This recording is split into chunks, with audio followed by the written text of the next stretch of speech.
మీ business ఏదైనా మీ ఊర్లో promotion చేయాలంటే అది సుమన్ టీవీతోనే సాధ్యం. ఇప్పుడే సంప్రదించండి. నేను ఒకటే చెప్తున్నా, మీరు మొన్న ఏ విధంగానైతే పనిచేసిర్రో, మీరందరూ కార్యకర్తలు వెళ్ళి బూత్ స్థాయిలో ఏ విధంగానైతే పనిచేసి వీరేశన్నను గెలిపించిర్రో, అదే విధంగా మీరు నన్ను కూడా రేపు పార్లమెంటుకు నన్ను గెలిపించి నన్ను పార్లమెంటుకు పంపించినట్టయితే కాంగ్రెస్ పార్టీ ఇప్పుడే అన్న చెప్పినట్టు బడుగు బలైన వర్గాల కోసం గత 60 ఏళ్లుగా పనిచేసింది కాంగ్రెస్ పార్టీ. గుజరాత్ మోడల్ కోసం గుజరాత్ ముఖ్యమంత్రి ఉన్న నరేంద్ర మోడీ కేవలం గుజరాత్ కోసమే పనిచేసిండు. కానీ భారతదేశంలో ఆయన తెలంగాణ కూడా భారతదేశంలో ఉందన్న విషయం మర్చిపోయి మనకు రావాల్సిన విభజన హామీలు కూడా ఇయ్యని పరిస్థితి ఉంది.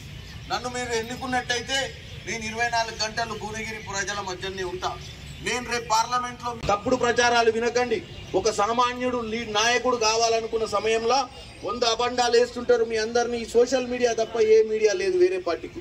ముఖ్యంగా బీజేపీకి 75,000 ఓట్లు వచ్చినాయి మొన్న మొత్తం పార్లమెంట్ లో చేస్తుంది. మీరు ఎవ్వరు కూడా వీటిని తిప్పి కొట్టాలి. నాకు తెలుసు మీకు శక్తి ఉంది. మీరు అసెంబ్లీలో పనిచేసిన విధంగా పార్లమెంట్లో పనిచేయాలని కోరుకుంటున్నాం. ప్రతి పోస్టుకు ప్రతి తప్పుడు పోస్టుకు మీరు నిజాలు తెలుసుకొని దాన్ని ఇమీడియట్ తిప్పి కొట్టాల్సిన అవసరం కార్యకర్తల మీదనే ఉంది. లేకపోతే ప్రజలు మనం అర్థం చేసుకునే పరిస్థితి ఉండదు. కాబట్టి మీరు రానున్న 20 రోజులల్లో మళ్ళీ మీ విజృంభించాలి. నకర్కల్ గడ్డ కాంగ్రెస్ కి అడ్డ 68,000 తోటి గెలిపించిన మీరు ఇక ఖాళీగా ఉండొద్దు. రేపటి నుంచి మనం